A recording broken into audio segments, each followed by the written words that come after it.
conhecida de todos nós, uma passagem muito estudada com certeza por todos nós. Moisés, ao redigir aqui, ao escrever o Antigo Testamento, ao escrever o livro de Gênesis, ele narrando a história de Adão e Eva, chega um momento em que ele narra talvez o diálogo mais infeliz que um ser humano já pôde travar. Deus havia criado o homem e a mulher para serem felizes. Deus criou você, meu querido irmão, tenha certeza disso, para ser feliz. Não há outro propósito de Deus para a sua vida senão a sua felicidade, a sua alegria. Deus escreveu a sua história, e Deus escreveu uma história para que você seja feliz. E lá no Jardim do Éden, Deus escreveu uma história para um casal, e por meio desse casal nós viríamos a existir para serem felizes. Mas é dito que Eva então se aproximou de um local ao qual Deus disse para que ela evitasse, ou disse para que ela não fosse até lá. O capítulo 3, versículo 1 diz que: mas a serpente, mais sagaz que todos os animais selváticos que o Senhor Deus tinha feito, disse à mulher: é assim que Deus disse: não comereis de toda a árvore do jardim? Respondeu-lhe a mulher: do fruto da árvore do jardim podemos comer, mas o fruto da árvore que está no meio do jardim, disse Deus: dele não comereis, nem tocareis nele, para que não morrais. Então a serpente disse à mulher: é certo que não morrereis, porque Deus sabe que no dia em que dele comerdes, se vos abrirão os olhos, e como Deus sereis conhecedores do bem e do mal. Vendo a mulher que a árvore era boa para comer, agradável aos olhos, e árvore desejável para dar entendimento, tomou-lhe do fruto, e comeu, e deu também ao marido, e ele comeu. Nem todas as coisas são aquilo que parecem ser. Nem todas. E Eva imaginou que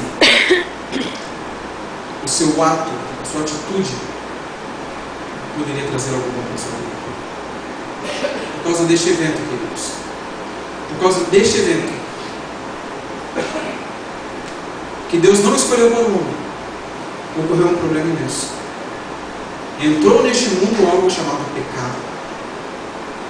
E porque o pecado entrou neste mundo, muitas outras coisas indesejáveis entraram no meio dele.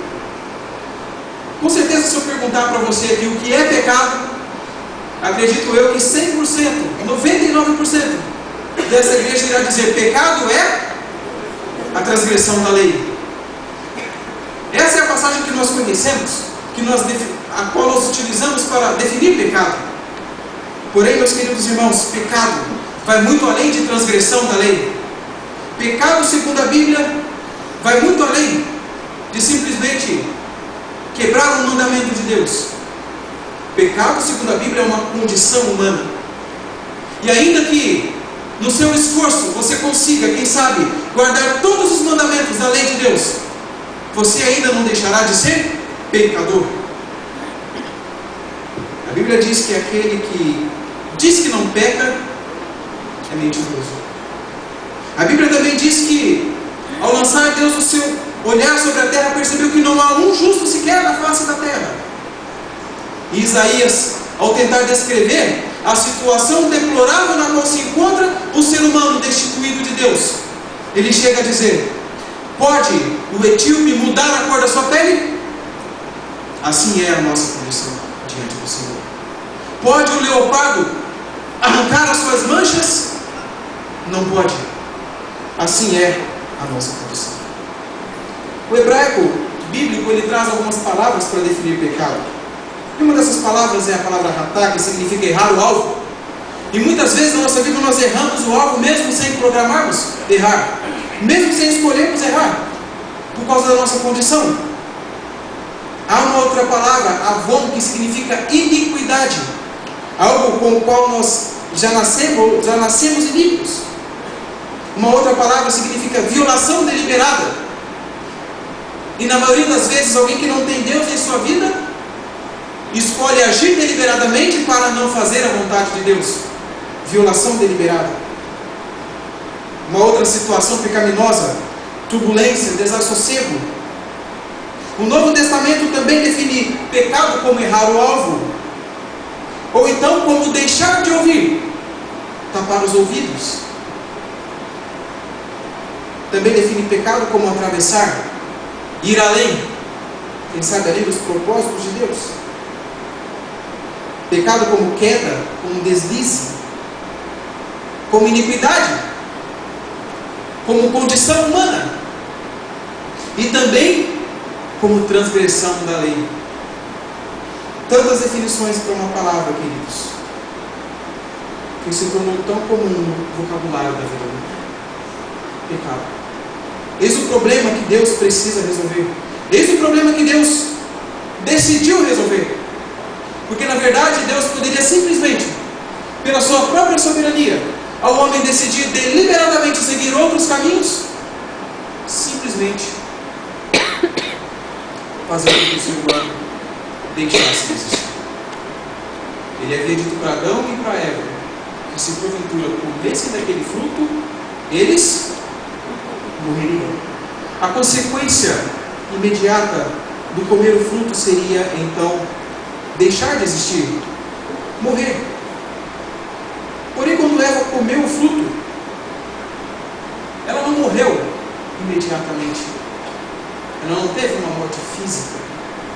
E quem sabe naquele exato momento ela tenha tido até um sentimento um tanto quanto estranho, mas não um sentimento de que iria morrer.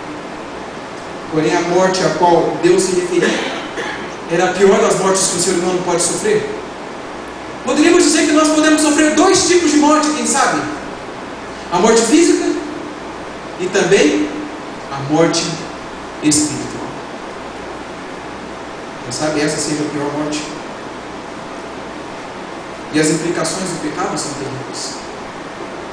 Naquele exato momento, ao comer aquilo, ela oferece para o seu esposo, e o seu esposo, deliberadamente, sabendo do resultado de lançar mão daquele fruto e ingeri-lo, decidiu comer também. Eu me recordo outro dia que um pastor contava que, dando uma palestra para alguns jovens universitários, um deles levantou a mão e pediu a palavra, e o pastor então concedeu, e aquele jovem fez uma pergunta para o pastor: pastor, eu gostaria de saber se Jesus Cristo foi tentado a comer alguma coisa que a Bíblia diz que é pecado comer, quem sabe carne de porco. Eu gostaria de saber se Jesus Cristo foi tentado a fumar cigarro, ou se ele foi tentado a assistir novelas. Cá para nós, algumas pessoas, a tentação do inferno. Cada um de nós temos as nossas lutas, e nós conhecemos muito bem as nossas lutas, nós conhecemos muito bem as nossas dificuldades, nós conhecemos muito bem os nossos pontos fracos. Então aquele pastor respondeu para aquele jovem rapaz: não, Jesus não foi tentado a assistir novela. Jesus também não foi tentado a fumar maconha, como aquele rapaz havia perguntado. Então aquele rapaz levantou-se da plateia ali e disse: então, Jesus Cristo não serve para mim. Jesus Cristo não pode me ajudar a enfrentar as minhas lutas, uma vez que Jesus Cristo não enfrentou as mesmas tentações as quais eu enfrento. De fato, queridos, Jesus muito provavelmente não enfrentou a tentação que você enfrenta na sua vida. E você sabe qual é. Você sabe qual é a sua luta mais difícil. E você sabe qual é o problema que mais te tira a paz. E quem sabe Jesus Cristo não tenha enfrentado essa tentação. Mas aquele jovem se esqueceu de uma coisa, ou talvez ele não tenha sido informado acerca disso, de que Jesus foi tentado na base da tentação. E a base da tentação, queridos, é a mesma para todos nós. Embora a minha tentação seja diferente da sua, a base é a mesma. E a base da tentação é levar o ser humano a agir de forma independente de Deus. Todas as pessoas que cedem à tentação procuraram agir de forma independente da vontade de Deus. E nessa base, Cristo foi aquele que foi mais tentado na história da humanidade. É interessante que a tentação tem basicamente alguns passos. Percebe que na conversa entre Adão e Eva, entre a serpente e Eva, ela pergunta assim: é assim que Deus disse? Não comereis de toda a árvore do jardim? Pergunto a vocês, meus queridos irmãos, foi assim que Deus disse? Não foi assim. Ele tenta confundir a nossa mente com as suas palavras. Ele tenta, quem sabe, nos levar na conversa, como dizem, não é? Coitado daquele rapaz que foi levado na conversa. Eu já fui levado na conversa uma vez. Tinha meus 16 anos de idade e comprei uma motocicleta. Não podia ter comprado. Ou poderia ter comprado até, mas não poderia sair passeando de motocicleta. Mas eu decidi comprar e decidi passear de motocicleta. E aí um dia apareceu um rapazinho lá na porta de casa, que fora amigo do meu irmão no passado. Rapaz, eu tenho um Fusca, Fafá de Belém. Eu queria falar do Fusca, Fafá de Belém? Desculpa usar esse termo, queridos, mas enfim. Eu tenho um Fuscão, vamos falar Fuscão, né? Acho que é melhor. Eu tenho um Fuscão, e eu estou doido para pegar sua moto, cara. Quer trocar comigo? E aí eu olhei para minha moto e falei, poxa vida, eu queria tanto ter uma motocicleta. E agora ele me aparece com esse Fusca, eu vou trazer o Fusca para você ver. E aí chegou lá em casa com aquele Fusca, na porta da minha casa, aquele barulhão na rua, quando eu escutei, nossa, é o Fuscão. E saí, meus queridos, e parou aquele Fuscão lindo, à noite. E aí a lâmpada do Porsche, a luz do Porsche fazia aquele Fusca brilhar. Um verde muito forte. Eu falei, nossa. E agora? Eu tinha um colega que morava na rua da minha casa, que era mecânico, branco. Chamei o branco, vem cá. Tem um Fusca na porta de casa, um Fuscão, e ele quer trocar na minha moto. Minha moto valia R$1.200 naquela época. E ele quer trocar na minha moto. E aí então o branco olhou o Fusca, ligou o Fusca, deu uma acelerada no Fusca. Nossa, o Fusca tá bom. E aí o branco chamou o Marcinho, meu primo. E o Marcinho chamou o Carlinhos, meu primo. E um foi chamando o outro, e daqui a pouco tinha uma galera na porta de casa ali. E me incentivando a comprar o Fusca. Por quê? Porque o Fusca não ia servir só para mim. Queridos, quando você tem alguma coisa, você tem muitos amigos, não é assim? O Fusca não ia servir só para mim. Eu comprei aquele Fusca. E aí ele disse, olha, vamos sair, vamos passear. Ele pegou o Fusca, o branco tinha habilitação e tudo. Vamos para Lavrinhas. Lavrinhas é uma cidadezinha do lado da cidade de Cruzeiro, de onde eu moro ali. Vamos para Lavrinhas. E fomos para Lavrinhas à noite. E eu percebi que ele foi sair com o Fusca, e antes de eu trocar, o rapaz falou que o Fusca era 73 do ano. E antes, eu nem olhei o documento, nada, já pus no bolso, né? E antes de eu pegar o Fusca, o rapaz teve uma conversinha com o branco. Aí beleza, mas tudo bem, vamos lá. E eu percebi que o branco pisou na primeira, parecia que o motor do Fusca ia explodir na primeira marcha. E jogou numa outra marcha que o Fusca enfraqueceu muito rápido. Eu pensei, bom, eu piloto moto, eu não sei dirigir carro ainda, mas eu imagino que ele pôs uma primeira, acelerou muito e colocou depois uma terceira. Por que ele fez isso? Só pergunta, o que está acontecendo aí? Não, é que o Fusca não entra na segunda marcha. Mas como assim, cara? Não entra, mas é um probleminha que a gente resolve depois. Vamos passear. Aí saímos com o Fusca. Chegou no dia seguinte. Eu acordei, fui lá no quintal da minha casa ver o meu amado Fusca. Eu olho para o Fusca, meus queridos irmãos. Aquele verde bonito já não era tão bonito mais. As colunas do Fusca, todas elas, as quatro, tinham umas soldas tão grossas, tão horríveis, que qualquer pessoa que batesse, esse Fusca capotou, então esse Fusca era aqueles Fuscas conversíveis, sabe o Fusca que o pessoal tira o capô? E depois decidiram soldar o capô de volta ali. Eu falei, meu Deus do céu, o que eu fiz? Entrei, queridos, verdade, puxei o tapete do Fusca, dava para enxergar o chão, o soalho estava podre. O que aquele Jamilson fez comigo? A marcha não funcionava, o carro tinha sido capotado, o soalho estava podre, e aí eu fui ligar o carro e não dava partida. Estava com um problema no dispositivo lá, que fazia consumir toda a bateria do carro. Tive que comprar uma bateria nova naquela época, e já era caro. Por fim, no final da tarde, eu decidi olhar o documento do carro. Bom, 73, né? Quando eu abri o documento do carro, ano 67. Fui passado na conversa. E assim aconteceu lá com Eva e Adão. Eles olharam, que bonito. Não é? E a primeira conversa é: não sereis. Não foi assim que Deus disse? Não comereis de toda a árvore do jardim. Ou seja, o primeiro passo da tentação da nossa vida, meus irmãos, sabe qual é?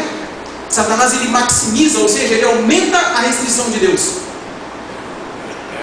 Deus havia dito: de toda a árvore do jardim vocês podem comer, vocês podem desfrutar, vocês podem se alegrar com esse alimento especial que eu preparei para vocês, mas apenas daquela árvore vocês não comam. Mas aí vem o diabo e traz para a gente a noção de que aquela coisa que Deus pede para nós é muito. Chega a ser ter tudo na nossa vida.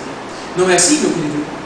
Você jovenzinho que está indo para a escola, não é assim algumas vezes com seus colegas?